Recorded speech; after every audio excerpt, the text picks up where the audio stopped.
No, our constitution was born in a moment of hope and healing.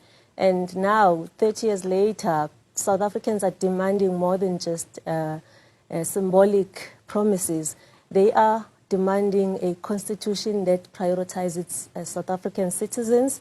And as South Africans, for constitutional reform, which is a civic body that was established for the purpose of this project, we are calling for a constitution that the review of the preamble that says South Africa belongs to its own citizens, not everyone who lives in it, like it currently says.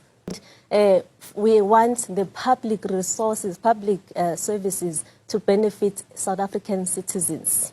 Because currently the Constitution says things like housing, free education, healthcare services, they belong to everyone. Yes, in principle that's noble, but in practical it stretches the already overstretched government resources, and it dilutes the government's core responsibility towards its citizens.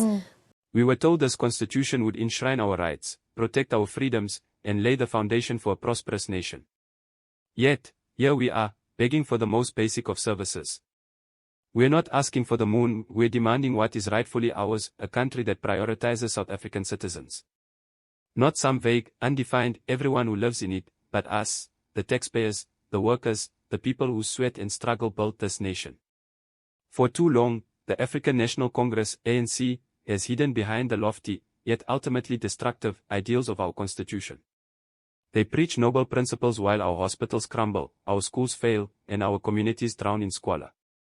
They've stretched our already threadbare resources to breaking point, diluting their fundamental responsibility to us, the citizens. It's a disgrace, a betrayal of the highest order, and we, as South Africans for constitutional reform, are here to tell you that enough is enough. Let's talk about the preamble. It currently states that South Africa belongs to everyone who lives in it.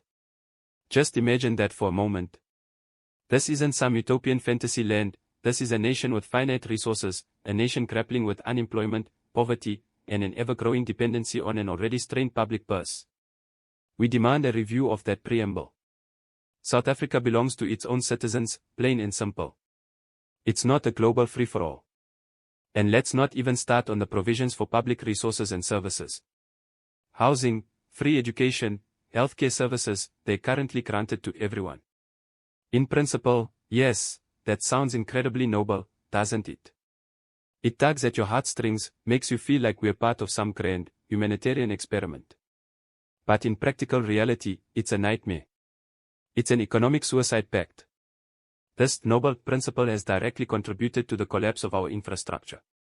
Our hospitals are overflowing, understaffed, and under-equipped, while South African citizens are forced to wait in endless queues, often for life-saving treatment that never comes.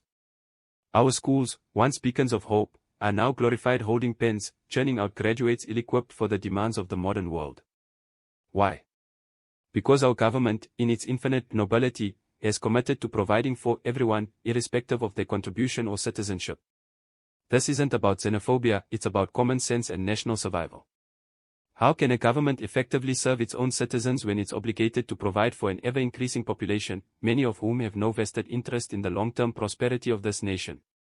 It dilutes the government's core responsibility, stretches our already overstretched budget, and ultimately, it's you, the South African taxpayer, who pays the price.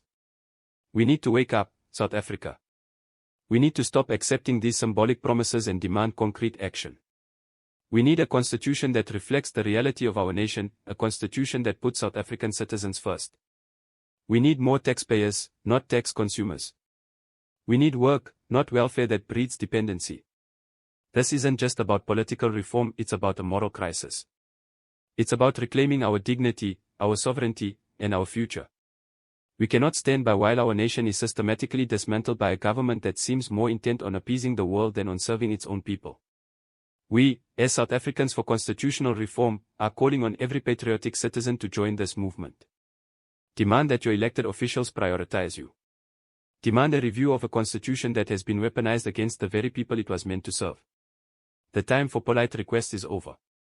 The time for meek acceptance is long past. It's time for a revolution of common sense. It's time to take back our country. Are you with us, South Africa? Are you ready to demand a constitution that truly belongs to us?